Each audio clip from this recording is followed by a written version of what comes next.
পাকিস্তান সিরিজের জন্য বাংলাদেশের দল ঘোষণা হয়ে গেছে, যেখানে সব থেকে বড় চমক হয়েছে লিটন কুমার দাসের ফেরা এবং আবির হোসেন ধ্রুবকে ফেরানো। যদিও আকবর আলীকে আশা ছিল যে তিনি ওয়ানডে দলে ঢুকবে, কিন্তু আকবর আলীকে নেওয়া হয় নাই বা সিলেকশন করে নাই। সেখানে বাদ পড়ে গেছে তিনজন, প্রত্যাশিতভাবেই বাদ পড়ার কথা ছিল।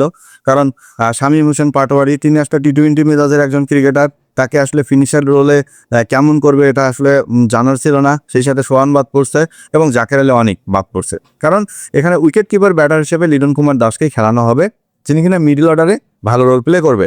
কারণ এখানে ওপেনিংয়ে যদি আপনারা দেখেন, সেখানে সৌম্য সরকারের সাথে সাইফ হাসান ওপেন করবে, 1 ডাউনে শান্ত খেলবে, 2 ডাউন 3 ডাউন 4 ডাউন যথাক্রমে আফিফ, মিরাজ, লিটন কুমার দাস।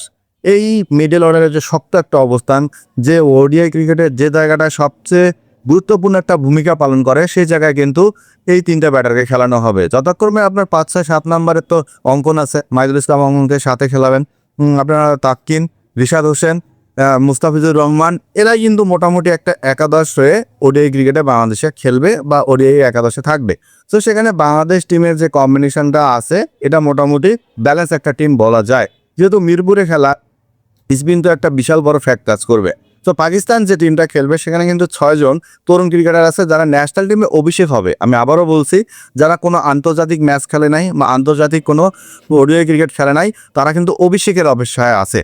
তো সেইখানটায় বাংলাদেশ ক্রিকেট দল এবং পাকিস্তান ক্রিকেট দলের মধ্যে 3 ম্যাচ ওয়ানডে সিরিজ জমবে আমার কাছে মনে হয়। কারণ অনেক দিন ধরেই বাংলাদেশ টিম কিন্তু আন্তর্জাতিক ক্রিকেট থেকে দূরে আছে, টি-20 বিশ্বকাপ খেলে নাই। সেখানে পাকিস্তানের সাথে যে খেলাটা হবে, সেই খেলাটার মধ্য দিয়ে 2027 সালের প্রিপারেশনটা বাংলাদেশ নিতে চায়। এবং বাংলাদেশ দলের যিনি সহকারী কোচ আছে, ব্যাটিং কোচ মোহাম্মদ আশরাফুল, তিনি একটা জিনিস খুব ক্লিয়ারভাবে বলে দিছে যে প্রত্যেকটা ক্রিকেটারকে মেসেজ দেওয়া আছে। কারণ আমরা টি-20 বিশ্বকাপ খেলতে না যাওয়ার কারণে আমরা কিন্তু অনেকগুলো টুর্নামেন্ট খেলছি। আপনারা যদি দেখেন টি-20 ফরম্যাটে আমরা অদম্য ক্রিকেট খেলছি। আপনারা যদি বিসিএল দেখেন, ওডিআই ফরম্যাটে খেলছি।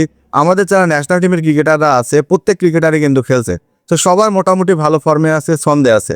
আমরা বিগত দিনে কি করছি সেটা আমাদের দেখার বিষয় না। আমরা 2027 বিশ্বকাপ খেলবো, এটাকে টার্গেট করে পাকিস্তানের যে সিরিজটা আছে, সেই সিরিজটা থেকে আমাদের একটা ভালো প্রিপারেশন শুরু হবে।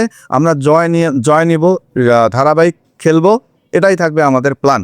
সো এই পরিকল্পনা যদি আমরা এগোতে পারি, তাহলে 2027 বিশ্বকাপটা আমরা ভালো খেলবো, এমনটাই মনে করে বাংলাদেশ দলের সহকারী ব্যাটিং কোচ মোহাম্মদ আশরাফুল। এখন দেখার বিষয় বাংলাদেশের ক্রিকেটাররা কি করে। কারণ ওয়েস্ট ইন্ডিজের সাথে লাস্ট আমরা ওডিআই সিরিজটা খেলছি, সেখানে লাস্ট ম্যাচে সৌম্য সরকার একটা তুরকলাম ব্যাটিং করছে, সাইফ হাসান একটা তুরকলাম ব্যাটিং করছে, শান্ত ভালো খেলছে, সবাই কিন্তু একটা ছন্দে ছিল। এখন এই ক্রিকেটারগুলা যদি ভালো খেলে, তাহলে বাংলাদেশের জন্য ভালো, বাংলাদেশ টিমের জন্য ভালো, এবং 2027 সালের যে বিশ্বকাপের প্ল্যানিংয়ের কথা বলা হচ্ছে, সেটার জন্য হয়তো আমরা আরও ভালো খেলবো।